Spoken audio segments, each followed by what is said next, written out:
Hi there, my name is Paul, and today we are going to be exploring some contact tricks using a flop ball. We'll be looking at the slide, the Flopabout, the Moonwalk, and the walk.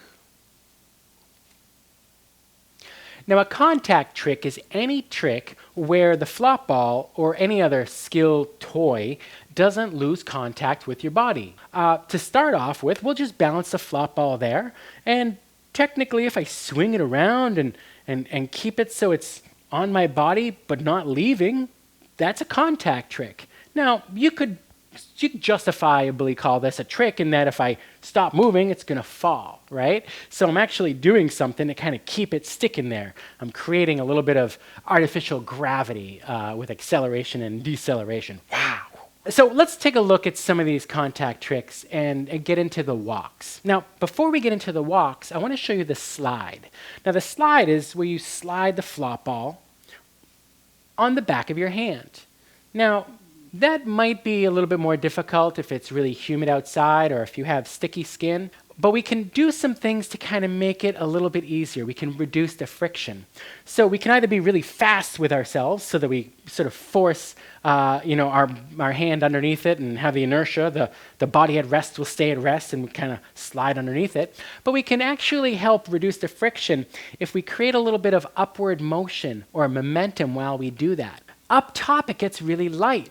And when it gets really light, it reduces the friction between your hand and a flop ball, and you can slide underneath it, okay? So that's one way that you can help the slide happen. The walk. What is this walk all about?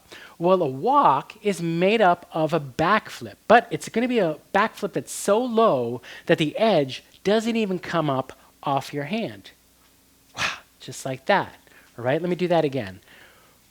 Wow. All right? So I push it up and I just sort of let it plop on over. Now, if you notice, as I do that, I kind of push forward a little bit with my hand to help drive that rotation. So that's just a little trick that you can do to kind of help that out. Now, you can do that once. You can do it twice. You can do it 3 times. I've seen somebody get it up to their shoulder. Anything's possible if you put in the time. So that's the flop walk.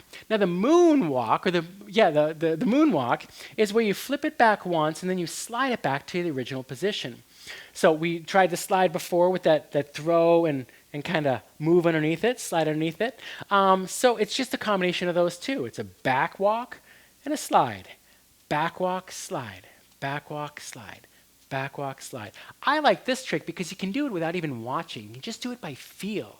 And when you get it nice and smooth, you can kind of get it going so it's all one motion. Whoa! So now, the Flopabout. The Flopabout is actually one of my favorite contact tricks. What I'm going to do is I'm going to take my second hand, I'm going to put it above and behind my first hand, behind the flop ball. And then I'm going to do a backflip, but I do the backflip onto my other hand. And then I slide my hand up from the bottom, put it on top and behind, and flip it back. Flip it back. This provides a nice, smooth, relaxing flow that you can do, again, without even looking, just by feel. So as you've seen, you don't even have to throw a flop ball to be doing hand sack tricks. There's a whole world of contact juggling and contact tricks that you have available to you if you use your body and you use your imagination. So go for it, spend a few minutes today, and see what new you can discover for yourself. To get your own flop balls, visit flopball.com. And to bring flop balls as a mindfulness tool to your group or organization, check out flowcircus.com.